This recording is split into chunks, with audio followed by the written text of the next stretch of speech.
Hey, it's me. She's a former mayor. They're a former evangelical pastor with dissociative identity disorder.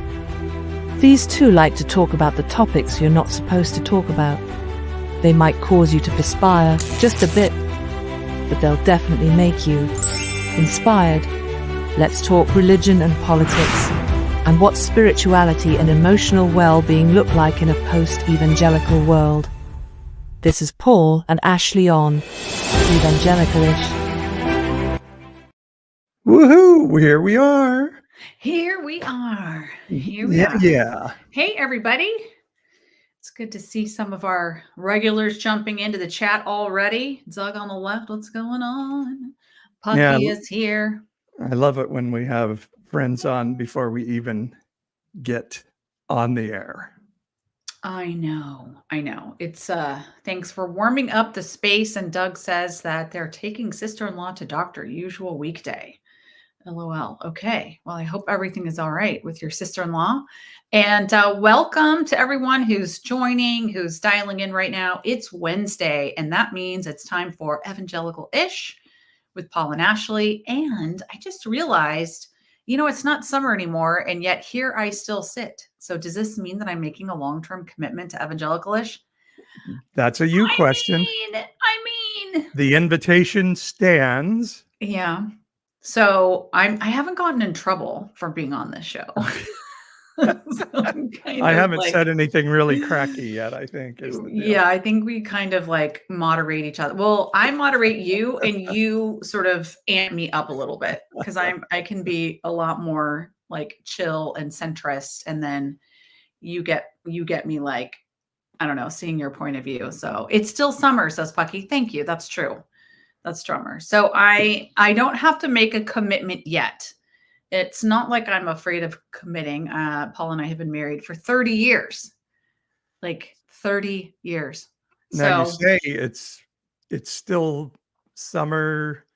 The high today was 79 in Fresno. I know. I was going to make a comment about that because when I walked into the house just now, got home from work, threw my stuff down, ran upstairs to jump on this podcast. I walk in, I thought I had walked into a standing freezer where all the fruit from the Central Valley was stored. It was so cold. And so I went over to the thermostat and it was set on 72, which is our usual. So, fall is maybe kind of here. So I rode my bike to work at the college today, and I got to wear a coat. I was so excited. I got to wear a jacket. Yes. Hey, sweater weather. Yes. Well, we've had so many days over 100 degrees. That 79 was just... It feels nice. Delectable today. It feels nice. And in our region, we're in the middle of California where it is sunny 340 days out of the year. It was overcast today, and that's kind of a nice break too. Yeah, so, it was wonderful. Seeing Charles from... Go ahead. Sorry, real quick. Just greeting folks as they join on. Thanks for saying hi in the chat. Feel free to do that if you are joining by, I don't know, Facebook or Instagram or YouTube. I guess we could take this moment to let people know who are listening to the podcast right now that you can join us live on the live stream on Wednesday nights at 6 o'clock Pacific. That's right. So join us live sometime. It's awfully fun. We get good comments from all of you in the chat, and hearing from Charles, who's here from Chula Vista. Welcome, Charles. We have Doug is here from South Dakota, Pucky in Minnesota. Y'all are a real long ways away, but close to one another. And we are not close to any of the big fires, Peggy. There was one big one in our region down closer to Bakersfield, but the really big fires are over the Tehachapis, in Southern California. So and the Tehachapis are some mountains, right? The mountains. That's right. The mountains, in the right middle of the state. And hello to Gladys, our friend, who's right here in Fresno, California. So welcome, everybody. Just checking in on the week, how it's been going, what Paul and I have been up to. So we'll spend a few minutes doing that. But tonight we have a really, I don't know, I love this topic. and something I've been looking forward to. So Paul, as you all know, went on the road for 30 plus days, visited 15 cities along with the crew from the 1946, the documentary. But Paul was along for the ride to give this 15, 20-minute presentation up front before they played the movie on Christian nationalism. And so many of you, as you could, you joined in the live show, but a lot of people didn't have a chance to get to Oklahoma City or Pensacola, Florida, or Salt Lake City, or any one of the places you went to, Paul. So we thought, why don't you just give your presentation right here on the Evangelical-ish podcast? And then we can like throw tomatoes at you. Just kidding. Not really. We can talk about it as we go, and you can just share with all of us what you went across the country sharing. So that's where we'll spend most of our time tonight. And then, as always, we'll check in at the end and talk a little bit about what's been on our minds this last week. So, Okay. does that sound like a good game plan? Sounds good. And we have a little more time than what I had when we were on the road. So if our folks in the chat want to ask questions, or if you, Ashley, want to ask for some clarification on something, we'll have space to do that. Yep. Yeah. So having said that, let's revisit the last week. So I was gone. In fact, you were in Detroit last week when we were in Detroit. And the next day, the next day I got up early and I went to DC, where I was for 3 days, came home for one night. And then I went to just outside of our state's capital, outside of Sacramento, in a little place called Winters, California. So I've been on the road a lot. Well, not as much as you, but I'm curious, Paul, how was your week with me being gone?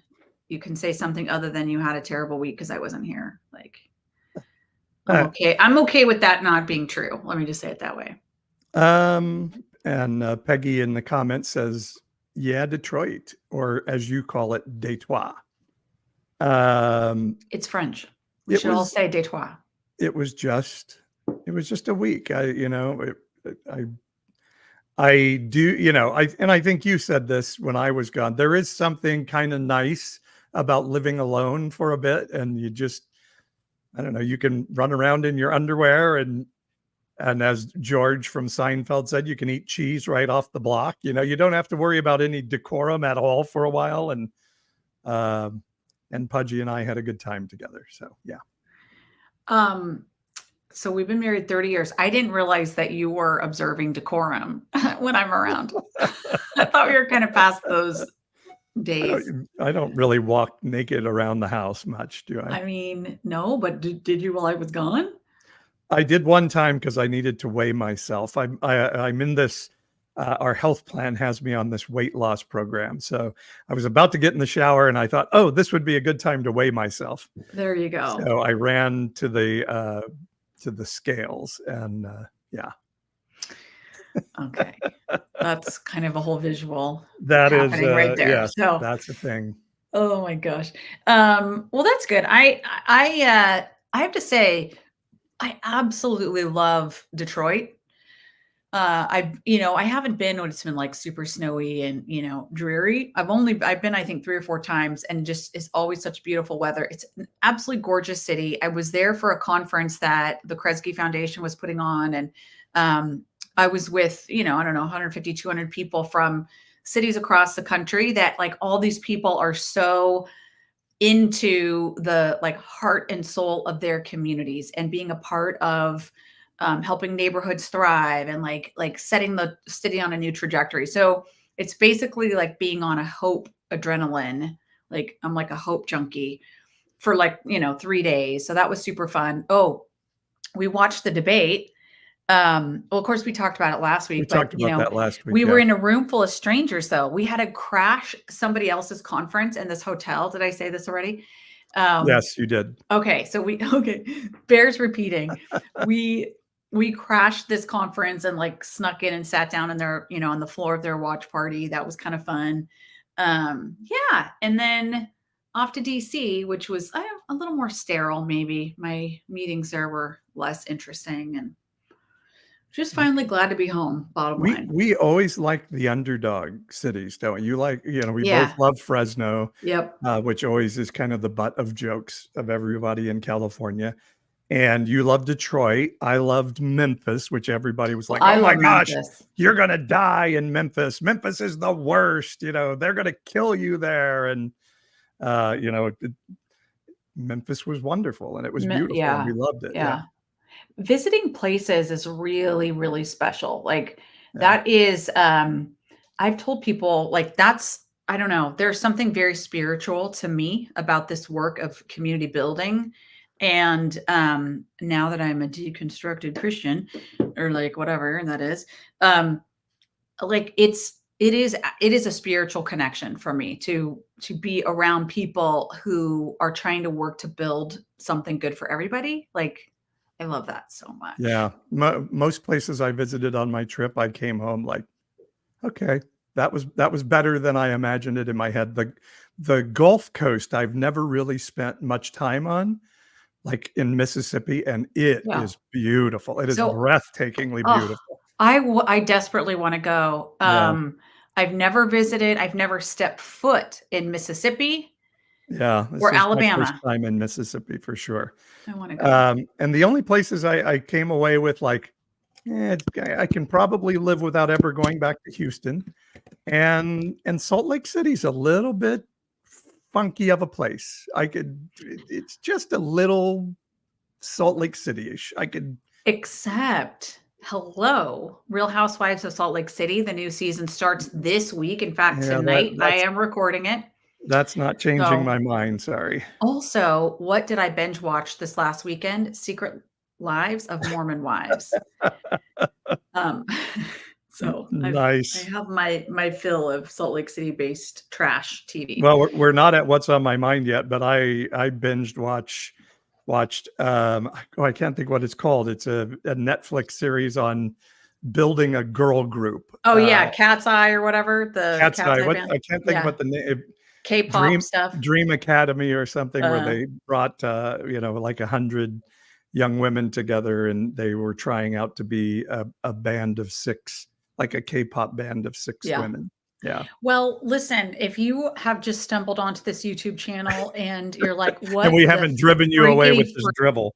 are these two people, random people talking about? Thanks for the reminder. We need to course correct. We are here tonight, as every Wednesday, to talk about like life in a post-evangelical world. You know, bringing, gosh, all our entire lives experience of being preachers' kids. Paul started a church. I was the first lady of a church. If you've ever heard that, like the first time someone was like, "Oh, you're a first lady," I'm like, I "What are don't you think you talking were about?" first lady of a church, really, were you? Well, anywho, I was married to a pastor at the same time I was mayoring the city of Fresno, and we have a lot of stories to tell. We have yeah, we create this space for people to connect that are kind of bounced outside of maybe right-wing politics, maybe the evangelical church, and here we have found ourselves on this show. Okay, so am I supposed to start the Right. So with that, let's jump into Christian nationalism part 1. And you've got fancy slides and everything. So why don't you take it away? Yeah. So my presentation is Jesus Christian Nationalist. And so that's is where we began. So, you know, one of the things that I would always start my presentation off with was this idea of Christians and where their heart was. And I talked about Tony Campolo, who's still alive, but I'm not sure if he travels and preaches much anymore. But in the 90s, he was a very prominent pastor, teacher, and he would travel around to churches and he would talk about issues of humanity and particularly children starving in America. And he would say, children are starving in America and Christians, none of you give a shit. And he would say this while he was preaching in a church. And he would say, in fact, way more of you care about the fact that I just said shit in your church than you care about the fact that children are starving. And it was a stark reminder to Christians to, do you care about your theology and your politics more than you care about people? And one of the things that I have found in my journey, And again, Ashley, just jump in if you want to stop and make a comment or ask a question or anything. Or if you see a good comment from someone, because I can't see the comments right now. I think people do give a shit. I have found people able to give incredible amounts of encouragement and affirmation and love. And it just takes religion to beat that out of us, I think. And that's what I want to hold up a mirror to people and say, could it be that you're very sincere in your beliefs, but potentially are sincerely wrong? And this is probably not what Saul of Tarsus looked like, but I'm using it as a placeholder. And Saul of Tarsus read the Bible. He was the best Bible student in the best Bible school with the best Bible teacher in the center of Bible study in the world in the first century. And after reading the Bible and doing all that study, his conclusion was that he was to drag families, men, women, and children out of their homes and kill them. I think he may have gotten it wrong.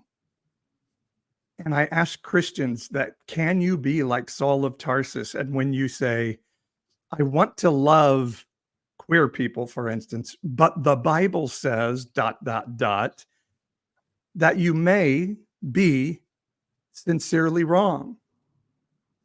I think it's worth talking about whether we should give a shit about that or not. And Jesus said it this way in Matthew 13, that people's hearts are dulled by the leaven of bad religion, so that they lose their eyes to see and their ears to hear and their hearts to understand. But he gave this promise that when we're willing to allow our eyes to be opened and our ears to hear, then we get to hear what the prophets of old longed to see. And I think that's a pretty amazing process when we're willing to say, well, I've always heard the Bible says, but is that really what the Bible says? So let me just stop you right there and ask you, across these 15 cities, I know you were gathered in kind of warm audiences and affirming churches, et cetera. But was there a moment in any of those presentations where, as you were like, hey, because Saul of Tarsus was not the only person in history who did absolutely devastating things in the name of God and in the name of the Christian Bible, or I guess it wouldn't have been the Christian Bible for Saul, but do you know what I'm saying? Like really awful things. And the way you just put that, of people got it really, really wrong in the past, and they were very certain that they got it right. How do we know that we are not guilty of doing some of the same things? That's a very indicting and provoking way to think about it. Did anybody come up to you and say, oh my God, I never thought about that. I think maybe I have been thinking about things the wrong way or whatever? Probably well, in Oklahoma City, I had a guy come up and said, why don't I tell the truth about the fact that we're all being controlled by AI out of Taiwan?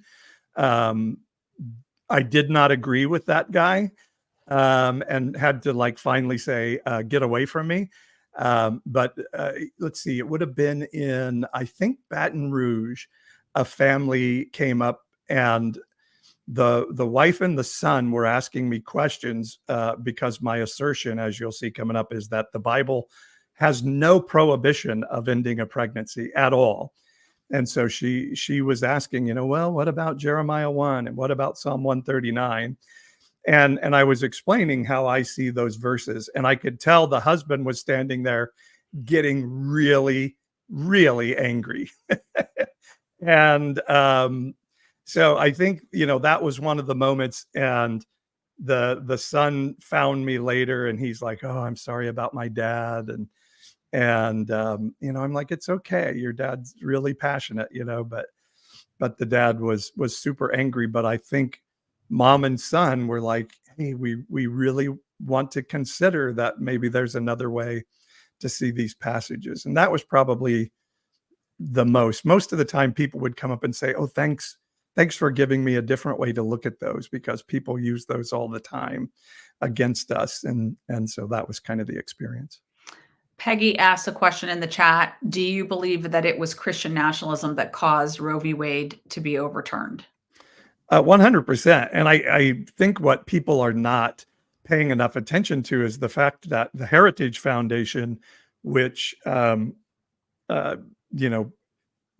Project 2025, which Trump says he knows nothing about, and he doesn't know anything about the Heritage Foundation.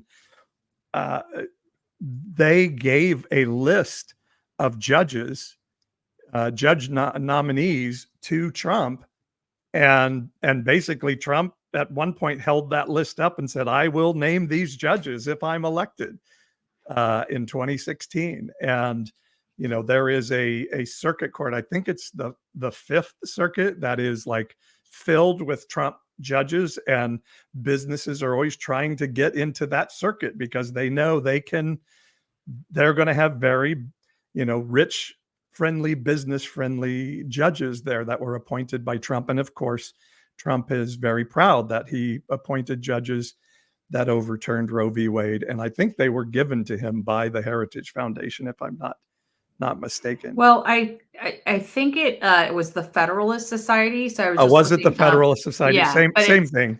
It's their, I mean, they're kind of similar think tank type, far right think tank type groups. So, Yeah. but and actually, well, anyway, so.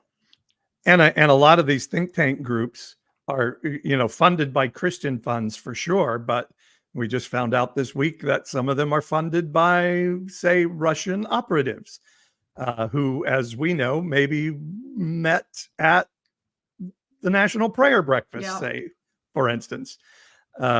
So yeah, that's kind of the thing with think tanks.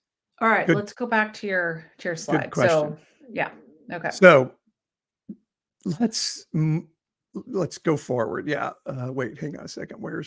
There it is. Okay. So how many of you know that Jesus did not look like this? I would make waves on the trip by saying, I have something shocking to tell you. Jesus was not white. And even more so, Jesus was not American. And then when I was in Texas, I got in a lot of trouble by saying, no, Jesus was not Texan. And that was very shocking to the Texans, of course. Jesus was a Middle Eastern brown skin guy that had nothing that made him stand out, we're told, from others around him. He was just a Palestinian dude. I'm pretty sure he was Baptist, though.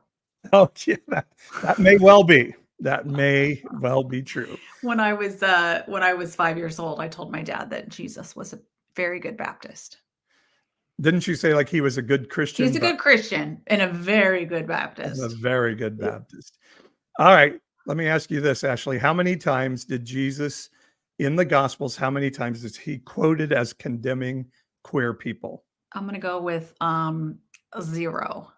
Z. All right. Let's see the correct answer. Oh, it is 0. Oh, that is correct. He did, however, say some eunuchs were born that way, and he called that a very hard teaching for those who can hear it. So that means to me, he's not talking about people born with physical anomalies. He's talking about eunuch as a euphemism for effeminate men or men who are not procreating. He also said of religious law followers and shame givers, Sodom will have a better judgment day than you. I thought you said Munichs for a second. No, I said eunuchs. Okay. I did not say Munichs or uniques either. So. All right. How many times did Jesus condemn abortion? I'm going to go 0. That is correct. You are a winner. And nowhere actually in the Bible does it condemn the ending of a pregnancy. I once, when you and I were going to a certain church, I was like, why am I never activated by this issue of abortion? And I did this crazy thing and I read the Bible and I found out that this issue simply is not in there. And some will say Jeremiah 1, some will say Psalm 139 or Luke 1 or one of the, or thou shalt not kill. But none of those address the idea that life begins at conception. In fact, Jeremiah 1 and Psalm 139 actually say life begins before conception.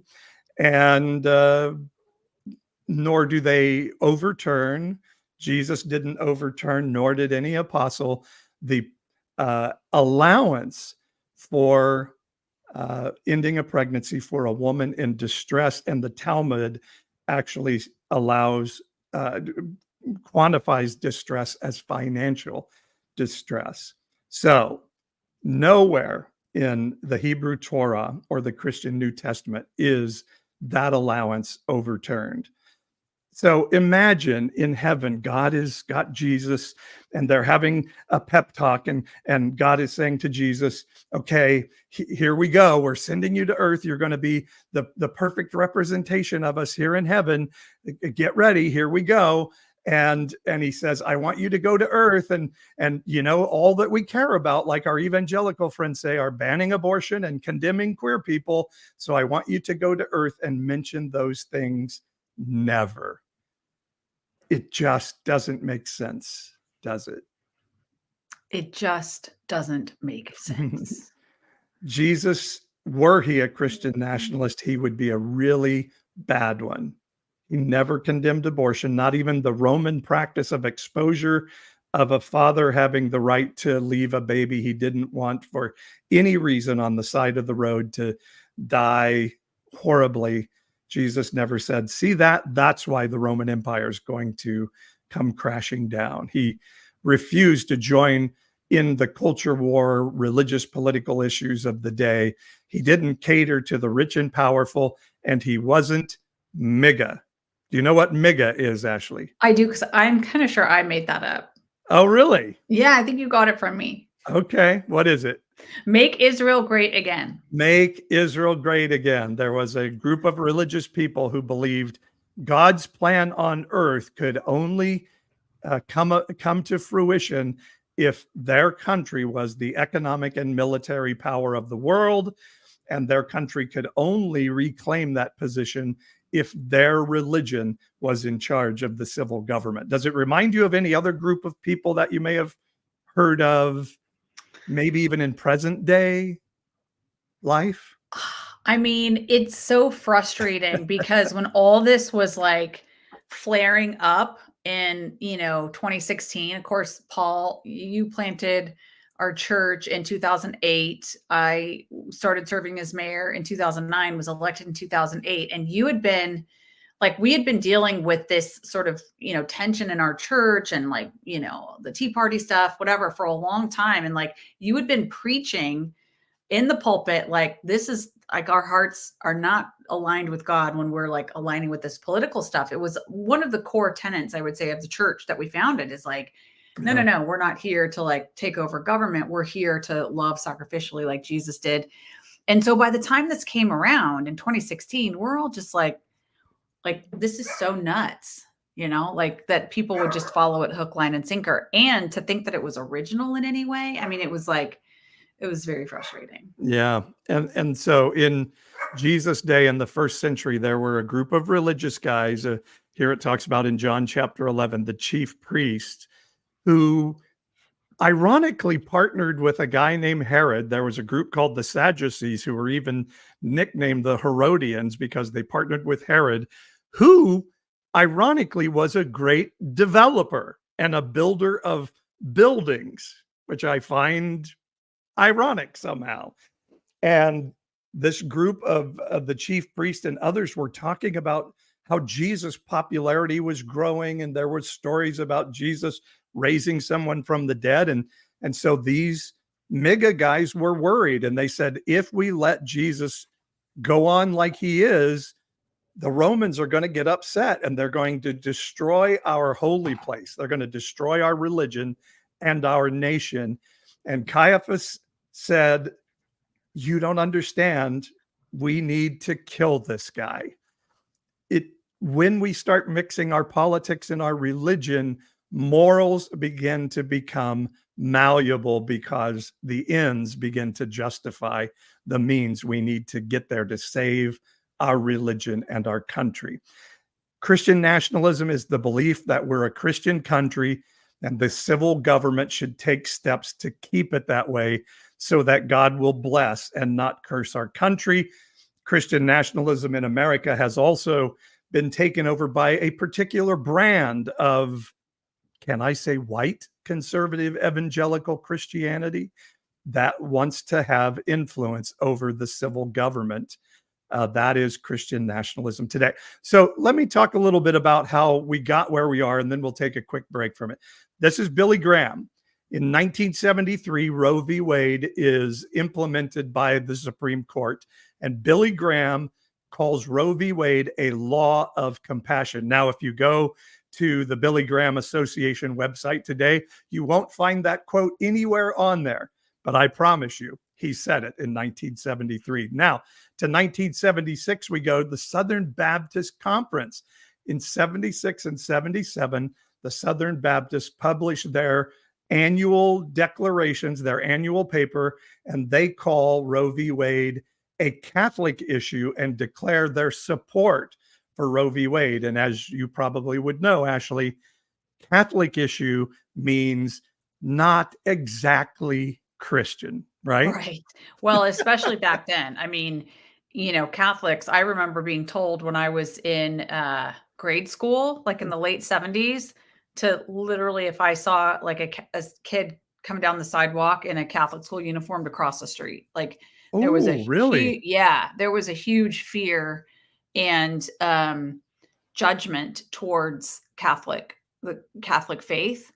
I mean, my mom, JFK was like, he's not really Christian, he's Catholic, like that nowadays. And after, Christian evangelicals feel very marginalized, they'll connect with whoever, might align with them. And so there's much more of an embrace now, but Yeah. that was not true back then. We had a priest that lived across the street one time, and he would mow the lawn without his shirt on and drinking a beer. And it was just like, oh, yeah, exactly. goodness. Exactly. So awful. So yes, they called it a Catholic issue. So then we get to 1976, and it becomes interesting because evangelicals thought of politics as dirty business. That's the world out there. We just need to get people saved into heaven. But then along comes Jimmy Carter, and he is born again. He gives us as evangelicals a national identity, and we like it. And this astronomical number, 49% of evangelicals vote for Jimmy Carter in 1976, makes huge national news. Well, fast forward to 1980, and this guy, Ronald Reagan, comes along, and 67% of evangelicals vote for him, a massive number. Well, go to 2020, 81% of evangelicals vote for, noted banning abortion as their single issue for voting, or one of the top issues of why they voted the way they voted. And why is that? Well, it's this guy, Paul Weyrich, not a preacher, not Jesus. It's a Republican political operative named Paul Weyrich. And to give you a little feel of who Paul Weyrich is, this is one of his quotes that you can look at. I know those of you listening on a podcast can't see it, but basically it's a quote that reflects the idea of Paul Weyrich saying, not everybody should vote. Paul Weyrich knew that conservatives were never going to be in the majority of the country. And so he knew this democracy thing was in the way of the people being in charge who needed to be in charge of the country. He knew we needed to stop this idea of everybody voting.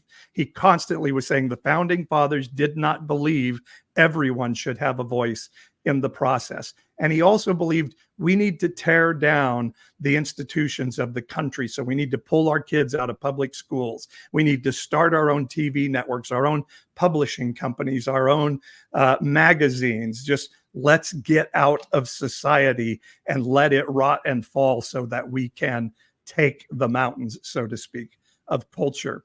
And he began to work with this guy, Jerry Falwell, and the moral majority was born. And they began to kick around ideas of what they could do. And they were thinking school prayer and a bunch of things. And then things really ramped up when this guy, Bob Jones Sr., came along. Now, an interesting thing about Bob Jones Sr. is he wrote a book that said, aren't Black people lucky we brought them to America as slaves because we made them Christians?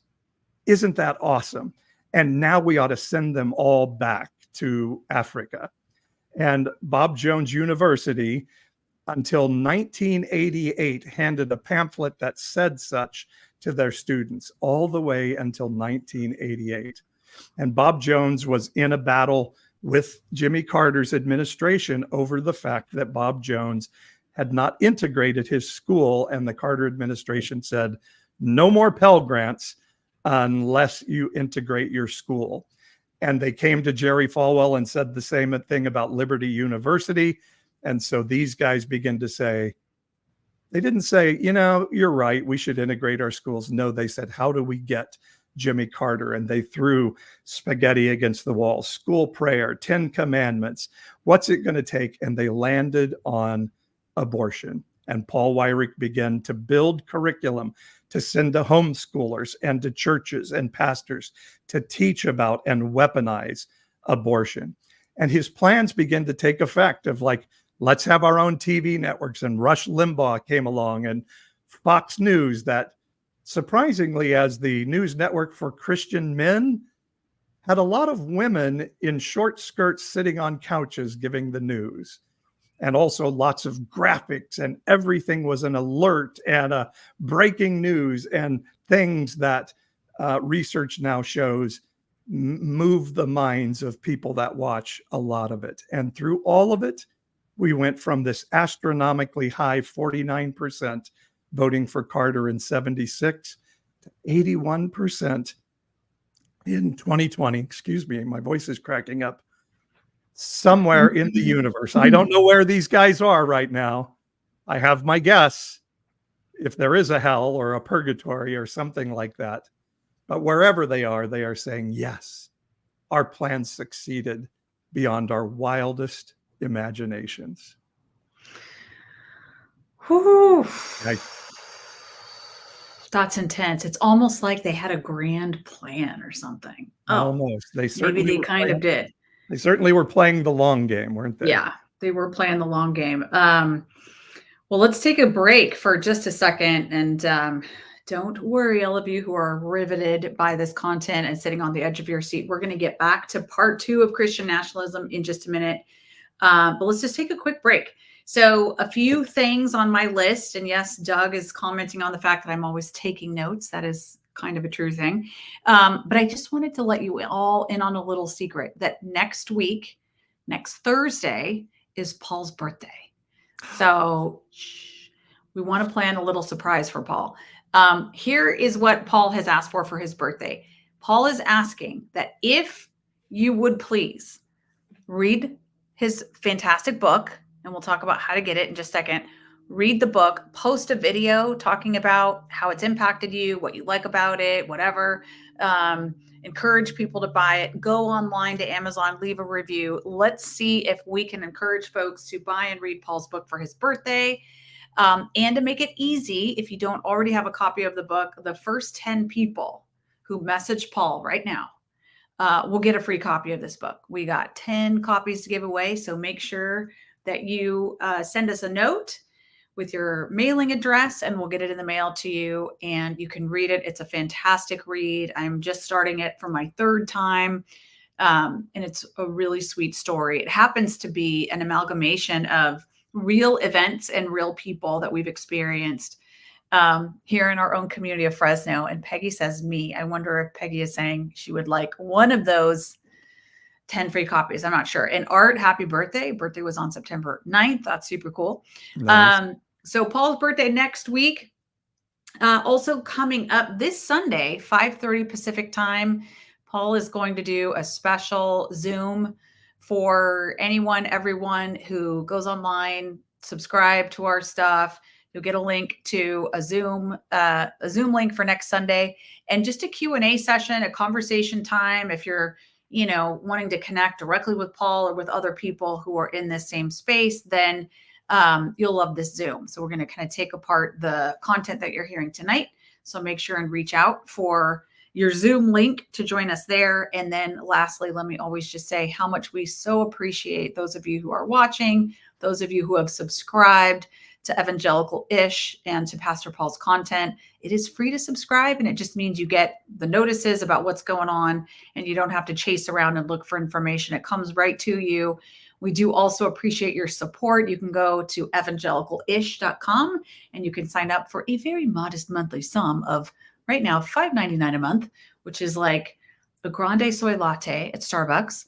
And we're going to have some specific fundraising goals in the coming weeks, and appreciate your listening. If this is for you, great. Please go online and support, because, we're kind of like just making a big sacrifice to make sure that we're bringing this content to you all as much as we can. So I think those are our things we wanted to talk about at the break. Paul? Let me add two things. So Art Okay. is asking how you get the Zoom link. So you have to register. You go to evangelicalish.com, click the link, and you have to register to join us on Sunday. And once you fill out the registration, you'll receive an automatic email. It has the Zoom link in it. So yes. Also, if you go to evangelicalish.com, it has a link where you can just fill out a registration that shows me you're going to promote the book. And it also has some tips on how you can best promote the book. For one, if you don't have time to read the whole book before my birthday next week, I give you just a few chapters to read to get a feel for the book, so that you'll kind of have a feel, and you can do your review and such, and then go back and read the whole book yourself later. And the chapters are very short. I intentionally made it short chapters. So go to the website.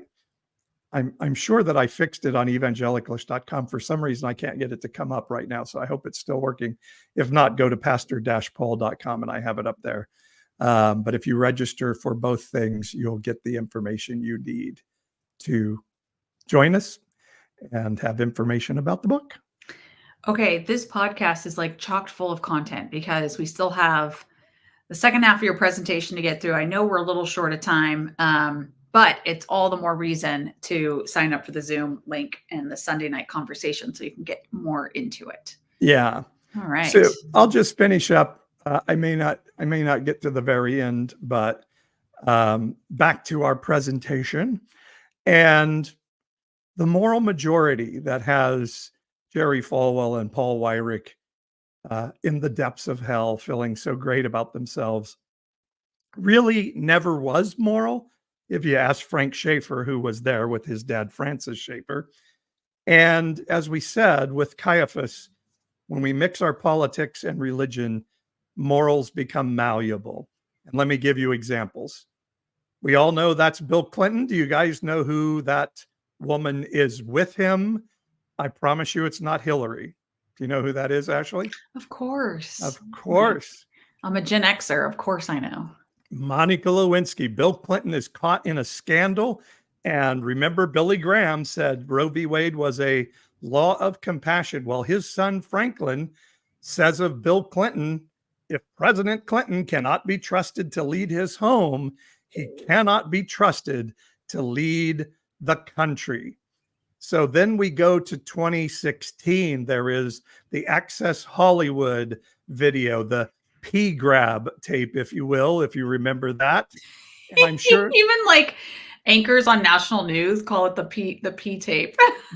Or like, wait, what? The P tape was the one that was supposed to have happened in Russia with no. I mean the P grab tape. The P grab, yeah. The Yeah. P tape was the one with Trump in Russia. So with many P's, it's hard to keep track of. Yes.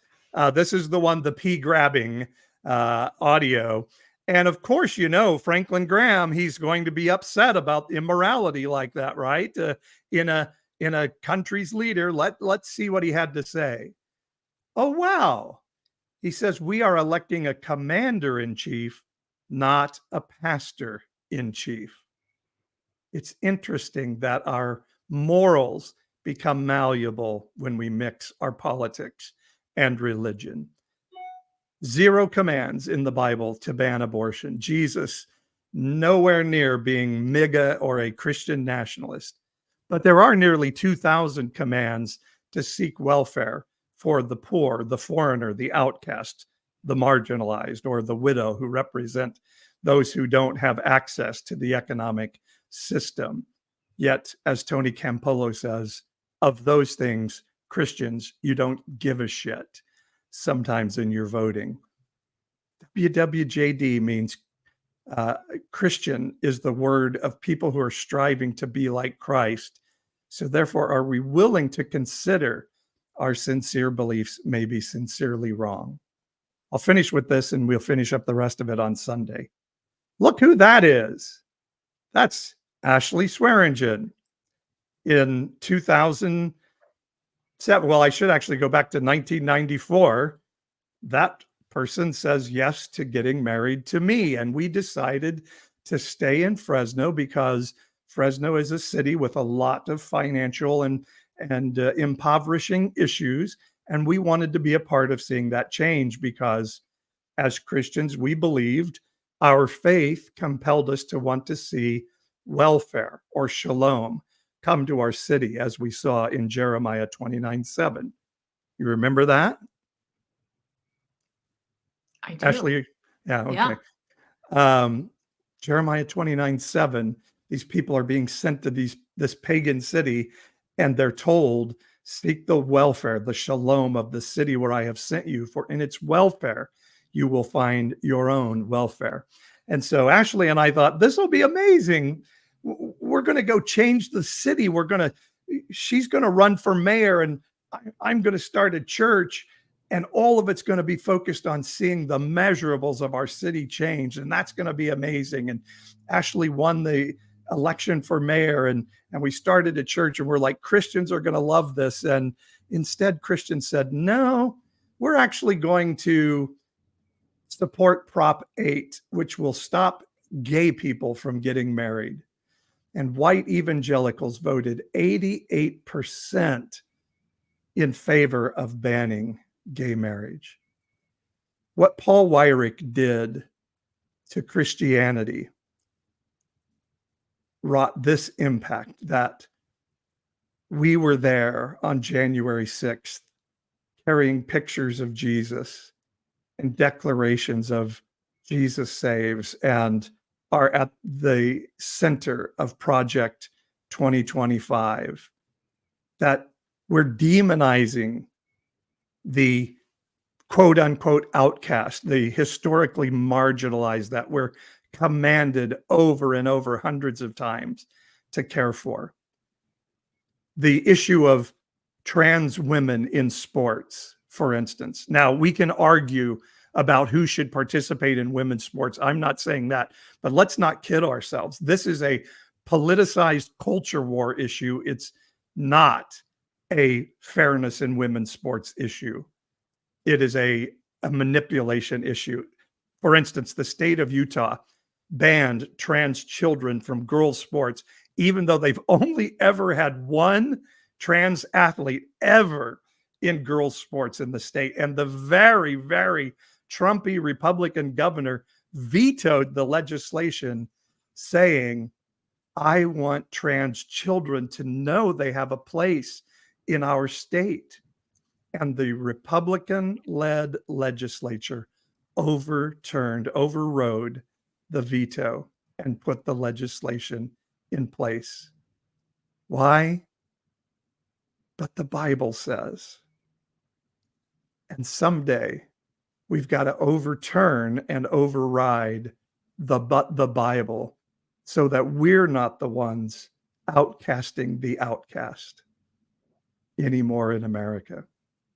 I believe it wholeheartedly, or else Billy Graham once said, if God doesn't punish America, he's going to have to apologize to Sodom and Gomorrah.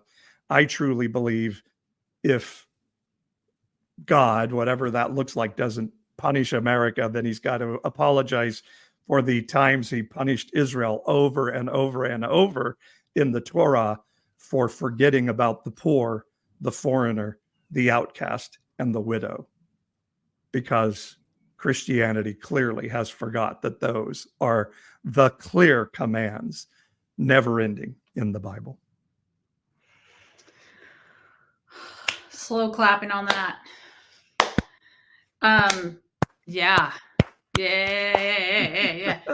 So, okay, so that's the message that you carried across the country, and reaction was super positive, and even in places where you were surprised by that, right? Yeah. Like, which I think one of the things that you said a lot since you've been back is like, you're really making this distinction that people are genuinely kind and loving, and it's much more of a natural thing to respond to another human being in kindness and love. And then when we switch to our systems, like our religious systems way of thinking or our political systems way of thinking, it's like we back out of that just sort of natural flow into love and kindness and support for another human being. And I think that's, for me, as I listen to you, and of course I've, have heard you share these things for a long time. But I think that stands out to me as a really significant point, that, there's a big difference between the sort of groupthink mindset that has been encased by this political religious system that's very distinctly different from just like who we are made to be as human beings. And so I would just, I don't know, if you're listening to this and you're like, just something to kind of take a step back and think about. Are we involved in systems that are kind of turning our heads and our hearts in a certain direction that is actually very opposite to the love that we see on display in the Bible from Jesus? I remember as a kid thinking, gosh, I wish I could love people the way those people out there seem to love each other. But I know the Bible tells me I can't, that God won't allow me to love those people. But the Bible, Yeah.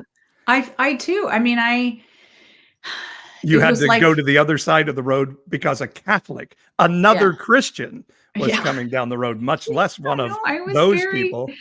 I was very scared as a young little girl at the Catholic look. And now I look back on like, oh my God, those sweet little kids in their Catholic school uniform, like nothing Yeah. scary about them. But I was literally just thinking like they were going to punch my lights out if I, crossed, looked at them in the wrong way or something. And I did a live stream yesterday, that I call Right Wingers Gone Wild. And I just show, Christian pastors saying cracky things and Republican politicians saying cracky things and prophets from our old stream saying cracky things. And I do it to have some fun and give us some laughs for sure. But my main point is we have been groomed to believe that the Bible says we need to believe when our leaders tell us Haitian legal immigrants are horrible people eating cats and dogs in Springfield, Ohio. We've been taught that believing that is righteous and godly. And those people who are telling us that's not true are evil and horrible and a part of some cabal, which is an anti-Semitic word, by the way. And I'm just asking Christians to take a step back and be introspective for a second and say, Saul of Tarsus was sure that he was right, and he wasn't. And is there any chance that I'm not right? Is there any chance that I'm following Paul Weyrich and Jerry Falwell and not Jesus right at this moment? Because it's happened before. And during the Jim Crow era, there were many Christians that were certain they were right to want to continue to marginalize Black people and women for that matter. They were certain that, but the Bible tells me I can't love those people. And they were sincerely wrong. are we willing to consider that maybe we're sincerely wrong now? You know, I think this is before I went on a deconstruction journey, but a common practice, kind of just a way to sort of check my heart, like kind of where was I coming from? Was I, whatever, is I would just kind of like in my own prayer meditation time would think to myself, like, hey, kind of like if God is for it, I'm for it. If God's against it, I'm, like kind of like I don't want to attach my own ego or will to anything. Like, and I would always kind of challenge myself if my biggest like political opponent came into my office and said, like, had this really great idea that would, evidence-based, that would truly benefit our community. Could I sign on and support, because my commitment was to, uplifting our city versus like winning a power struggle. And there were times and honest, like candid moments, when I would be so angry with certain people or whatever, that I would not be in a place where I could do that, but I would kind of work my way back into that place. And I'm thinking, like Art said earlier in the chat, like if you ask God to open your eyes, look out. Like some people may not be able to hear your voice, Paul, because they perceive that you are too aggressive, too sarcastic, that you are, kind of like painting with too broad a brush. And don't you know there are plenty of Christians in the evangelical church who care about the widows, the orphans, the blah, blah, blah. Like some people may not be able to hear you. They may not like your earrings. They may not like your nail polish today, whatever. Plenty of reasons. Oh, my nail polish is killer today. They don't like my nail polish. They are just silly. And I'm realizing I could make a long list of reasons why you may not want to listen to Paul. But can you at least just be like, hey, I can't hear it from that person, but I will set myself up and just be like, yeah, I'll open my heart. I'll be open to learning something new or different. Like that's kind of like we're talking about P's today, the P tape, the P grab. This is the PP challenge, the Pastor Paul challenge. The PP challenge, like don't take it from Paul, but just in your own way. Take a step back and ask yourself, would you let ideological beliefs be challenged if you knew for certain that the God of love was coming up underneath that and asking you to lift up, let in some light? And were you just open to seeing things differently? And if the answer is like, no, I'm just not open to that because I'm certain that I've gotten it all right, then rewind this podcast and listen to the very, first couple of slides from Paul. Yeah. Like a lot of people in our history have just been so certain they've gotten it right. And now it's easy to see that wasn't true. So like, are we that much different? I'm not certain I love the name PP challenge. We'll work on it.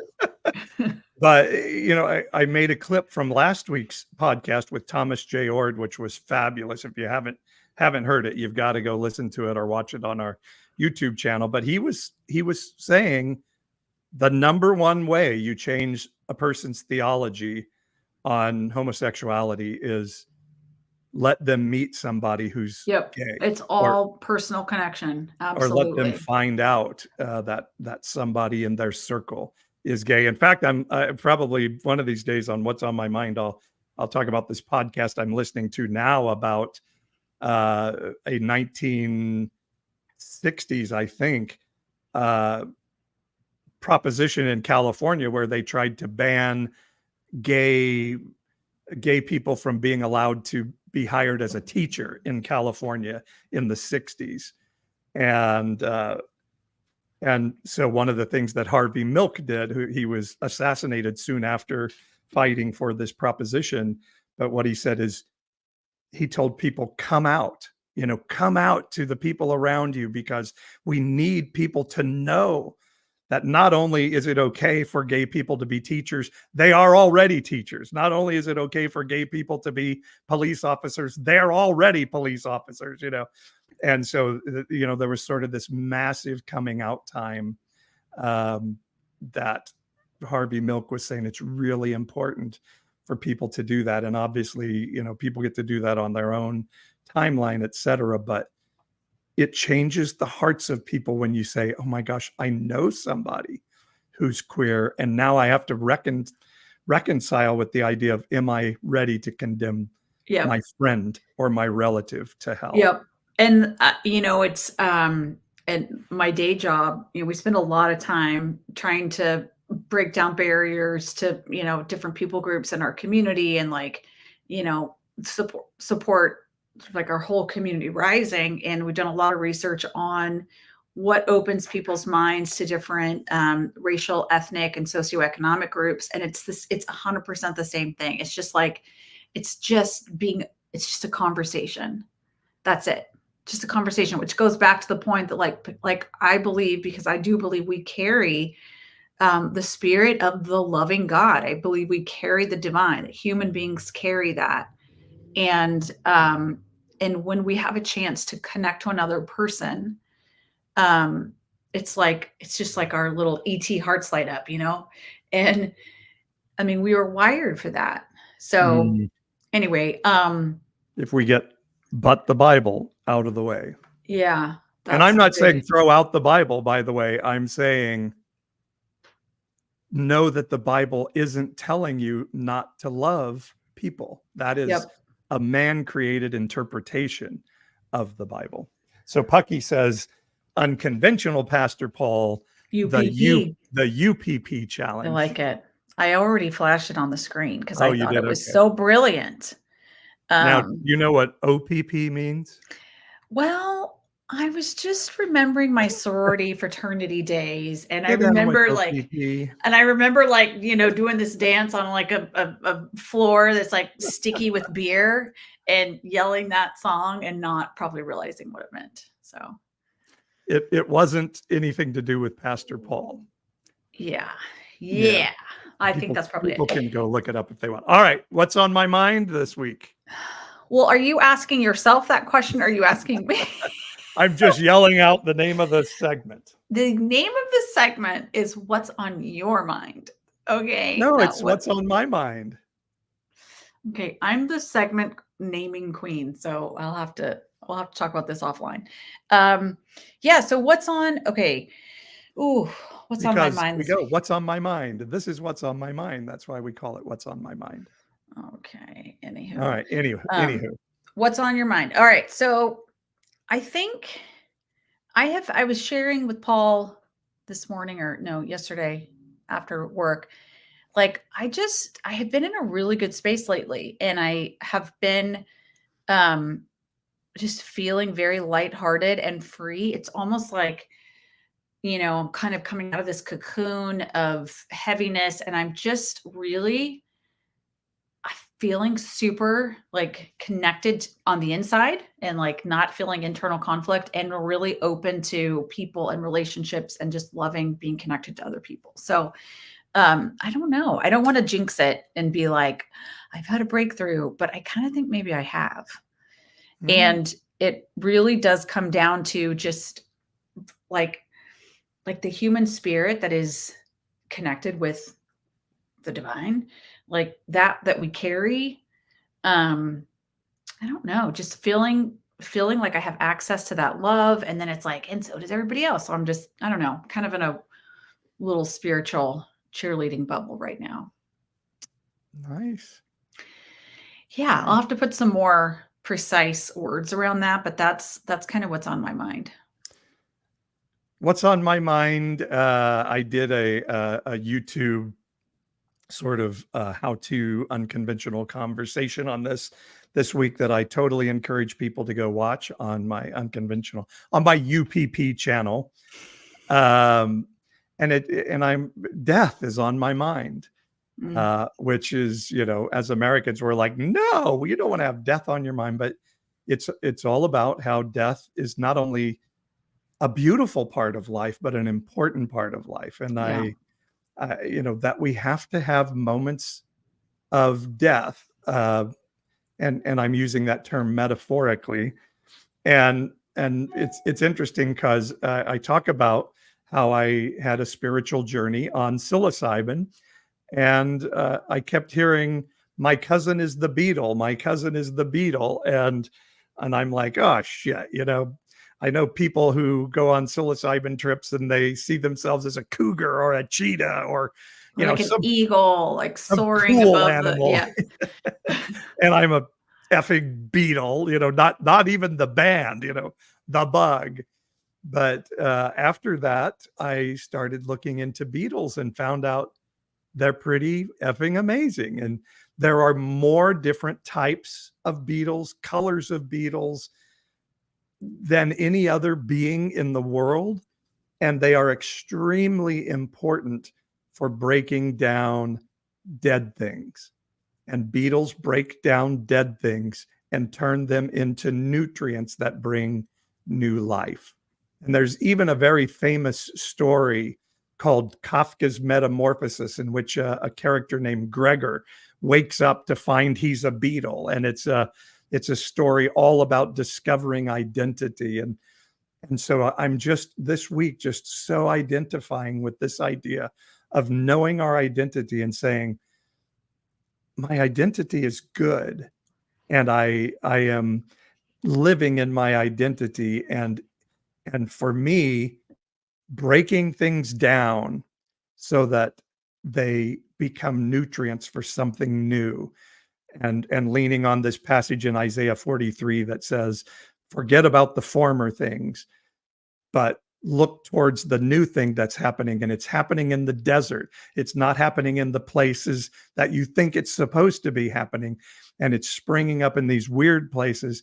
And can't you perceive it? And so anyway, I've been thinking about death and beetles. Do you know? Okay, I'm glad you put that way, because a big part of why I think I'm feeling just a lot of like inner harmony and access to love, it has a lot to do with my mom's passing, which is now been almost 3 years ago. But like, that was my first time dealing with death really up close like that with a family member. And Paul, you hear me say this all the time, but just being a witness to a person passing and then still feeling this intimate connection and realizing like, oh, that is what is spiritual.